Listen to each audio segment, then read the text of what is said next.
Welcome into the Chiefs Report. I am your host, Harrison Graham. A lot of you guys submitted your questions using hashtag Chiefs, so it is time to do a Chiefs Mailbag Q&A for the next 10 or 15 minutes or so. Tons of questions to get to, so let's get this rolling with Scarecrow Jason. Almost misread the first name. Off to a good start using hashtag Chiefs. The Kansas City Chiefs need a linebacker. Is there any good ones available right now? Yeah, well, first of all, I do kind of agree. The linebacker play wasn't great last year. Reggie Ragland's a free agent. Damian Wilson could get cut to save some money. Now, here's some notable guys I'm keeping my eye on. Corey Littleton being the top guy, tackling machine, really good in coverage. He's the perfect modern-day linebacker, would fit in great on this defense. John Bostic, Nick Kwiatkowski for the Bears, he's available. He's going to be a cheaper option.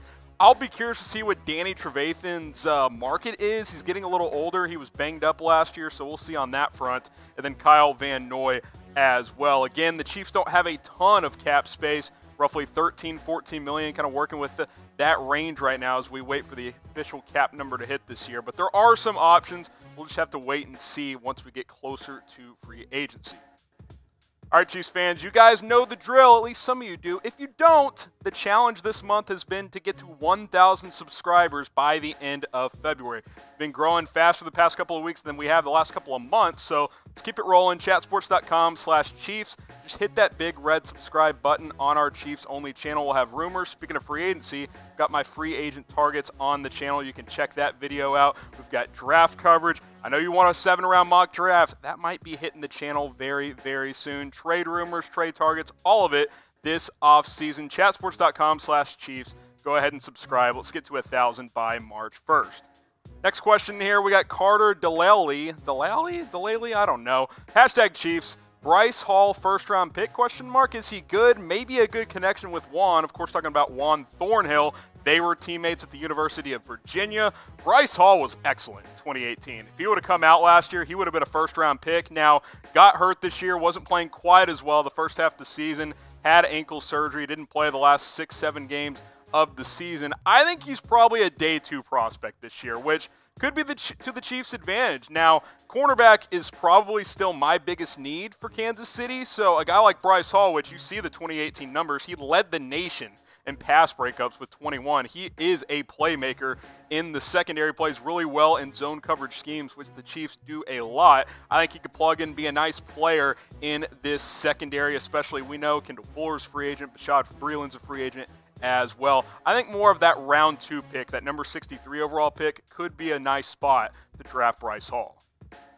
Should the Chiefs draft a corner in the first round? Type Y for yes, type N for no. Now, I'm very much in the camp, especially when you have a really good team, you don't have a ton of major needs, to just draft the best available guy, right? Like, if, you know, a player who's a top 20 pick falls to 32 and he's not a major need, it's okay to draft him there. Like, that is how it works when you have a good roster. But if you think they should draft a corner in the first round, type Y for yes, type N for no. You might get hit with a YouTube ad break. This will be the pinned comment. Go ahead and scroll on down and answer this question. Next up, we got Monster Jam Fan 0311, hashtag Chiefs. Who do we need more, Bashaud Breeland or Kendall Fuller? Now, we just alluded to those two guys. Both are set for free agency. Mo Claiborne's a free agent as well. That's why I think the Chiefs' biggest need in the secondary is cornerback, and really on this entire team. You see what they did last year. You know, the question is, who do you keep, Breeland or Fuller? Breeland had the better regular season. He was healthy throughout, had the 8 pass breakups. But keep in mind, both were fantastic in the playoffs. Kendall Fuller's 3 years younger. I think he's actually going to cost a little more because we saw his versatility. He can play nickel, he can play outside, he can play some safety as well. Breeland's kind of been that up and down journeyman type of player. I'd love to keep them both, but if you have to pick one, who you taking? You keeping Bashaud Breeland? You keeping Kendall Fuller? Type B for Breeland, type F for Fuller. I think it's a tough question. A lot of it's going to come down to money, as a lot of these decisions do. If you have to keep one, you got to go with the younger, more talented guy, and that's Kendall Fuller. Even though Breeland was more consistent last year, we saw Fuller play a lot better after the hand injury and on into the playoffs. I'm typing my F for Kendall Fuller. You know what I'm also doing? I'm ordering Chiefs Super Bowl gear with our partner Fanatics because the prices they have, they're unbeatable. Chatsports.com/ChiefsSB. Just like the Chiefs were unbeatable in the playoffs, these deals are unbeatable as well. Hats, t-shirts, we got jerseys for you guys with with the Super Bowl patch. We got hoodies, long sleeves. You got the zip-up jackets, raincoats, all kinds of stuff at chatsports.com/ChiefsSB. Check the comments, check the description. This stuff's not going to last forever. Go ahead and take advantage of those deals right now. Next up, we got Logster Gaming using hashtag Chiefs. Appreciate that. Should the Chiefs be interested in a Todd Gurley trade, or is Williams, Damian Williams obviously, enough?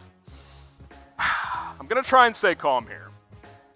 The Chiefs have less than $14 million in projected cap space, okay? Todd Gurley's cap hit next year, over $17 million.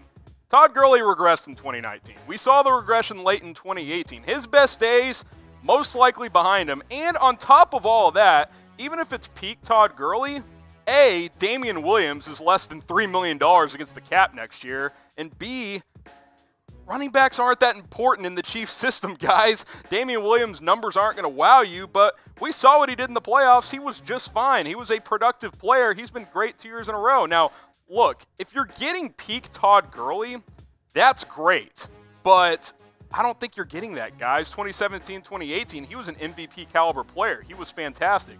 You see the regression there last year. Certainly some injuries popped up. He's been dealing with knee problems, but a lot of people in the know say those are kind of permanent issues. He's got tendonitis. That stuff doesn't go away. Give me the value player in Damian Williams who did this in the playoffs. Almost 200 rushing yards, 100 receiving yards, and 6 total touchdowns in 3 playoff games. Sign me up for that. Rotation running back system, that is what the Chiefs should do moving forward. There is no reason to go bring in one of these high-paid running backs in this system. You got Patrick Mahomes and these receivers. It's mostly a passing attack anyway. Thunder and Grizzlies, interesting that you're popping up for a Chiefs question. We appreciate it using hashtag Chiefs. Who is the best player that they will sign or trade for? Obviously, just talked about a possible Todd Gurley trade. That is not going to happen. Trust me on that front. But I think you're going to focus on your own players first, right? And we've talked about this quite a bit. Chris Jones, he is the focus of Kansas City. Now, I like Mike Pennell, Breeland, and Fuller, who we've talked about. You'll probably have to pick one of those guys. Reggie Ragland, I think he's probably gone in all reality. You know, those first 3 or 4 are the guys to focus on, but especially Chris Jones. This guy's the focus. I know this might sound like a cop-out answer, like, oh, that's boring. You're just talking about current Chiefs. The Chiefs just won the Super Bowl, guys. You want to bring back as many players as possible, especially as all of your good players like Chris Jones, who is maybe the best free agent on the market. That's not an exaggeration. I know there's some big-time quarterbacks available, but Chris Jones is 25 years old, and he is a disruptive pass rusher from the defensive tackle position. Those guys don't grow on trees. I think he will be the best player that the Chiefs sign in free agency, and that's just bringing back your own, and I think that's the way to go.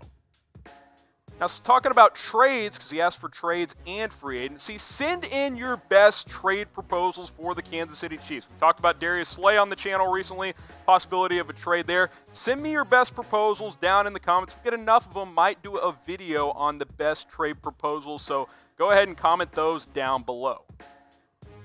Next question here from Waffle Man, appreciate that. Should the Chiefs be interested in Shaq Barrett? Now, Shaquille Barrett is an interesting case study, right? Because he did nothing for Denver for 5 years on his rookie contract. Like, less than 12 sacks in 5 years, I believe, is the number. All of a sudden, out of nowhere, here he comes. Breakout season with the Tampa Bay Buccaneers when they signed him on a 1-year, $4 million deal, I believe it was, $3 million guaranteed, 19.5 sacks, 6 forced fumbles. He was great this year. But was he a one-hit wonder? Is this who he is now? Was it a scheme issue? I'm not really sure. I know a couple of things. He's more of an outside linebacker pass rusher, which the Chiefs don't run a 3-4 anymore, so that's not an ideal fit. That's more of a D4 type of fit, which is why Kansas City traded him. I don't think the Chiefs will go after a guy like Shaq Barrett, but I won't completely rule it out if, say, Chris Jones gets too expensive. Maybe Shaq Barrett's a guy you could circle back to, but I'll put it at 5 to 10%. I don't think he's a realistic target. But who's your top free agent target? Non-Chiefs. Let's talk about non-Chiefs here, because obviously Chris Jones is the top guy. That's who we all want to bring back. But talking away from Chiefs, I did my top 15 free agent targets video up on the channel for Kansas City. Who's your top free agent target this offseason? Go ahead and let me know down in the comments section. Adam Doherty, who do you think we get an offensive lineman for the number 32 pick? Obviously, the last pick of the first round because the Chiefs are Super Bowl champs. I think it's a possibility. I think the offensive line is certainly a need for the Chiefs. Now, the question is tackle or guard a bigger need? I think it is guard, but if you look at the tackle position, this is one of the strongest tackle groups in quite a while, according to all the draft experts. Those first 4 guys, top 25 prospects in this year's draft. Now, while tackle is not a major need, if a Becton or Thomas slips to you at 32, again, best player on the board, I'm down to take him. Now, interior offensive line is a bigger need because a couple of guys are free agents. Andrew Wiley's set for free agency, not as strong on the interior either. So I think you look at some of these guys like a Cushenberry or Hennessy, could be some round 2 options. Harrison Hunt, round 3. Ruiz is kind of in that fringe round 1 range. I would not take him at 32, but if you trade out of the first round, between 35 and 40, I'd be comfortable. But overall, I think it's a possibility at 32, but kind of the way some of these prospects are going to fall, I actually think it's kind of unlikely that the Chiefs will go O-line with the number 32 pick. All right, let's wrap things up with this here. Sminotu, I'm not sure if I'm pronouncing that right. Having a little fun with my buddy Mitchell Renz here. How is Mitchell from the Raiders channel handling this? Well, first of all, Mitch does a great job. No one covers the Raiders better than Mitch on the internet. I know we're Chiefs fans here, but he does a fantastic job. He is the best in the business. I assume this is what he's referring to, Chiefs being the Super Bowl champs. Let's recap it, because why not? It's a whole lot of fun. Crushed the Texans, crushed the Titans, and then obviously in the Super Bowl was able to come back against the 49ers. Mitch is handling it fine. He's having to deal with all the Derek Carr trade rumors, but he's a great friend. He does a great job with the Raiders. Obviously, we're rivals when we play each other. If some of you guys watched the watch party, you guys saw that full force, but he does a great job doing the Raiders. I'm just trying to catch up, doing my thing here on the Chiefs Report. Thank you so much for watching the Chiefs Report here today. If you want more videos, hit this button right here for my top 15 free agent targets, plus whether or not the Chiefs should trade for Darius Slay. And if you want coverage all offseason long, let's get to 1,000 subscribers by March 1st. Just hit this button right here. Go Chiefs.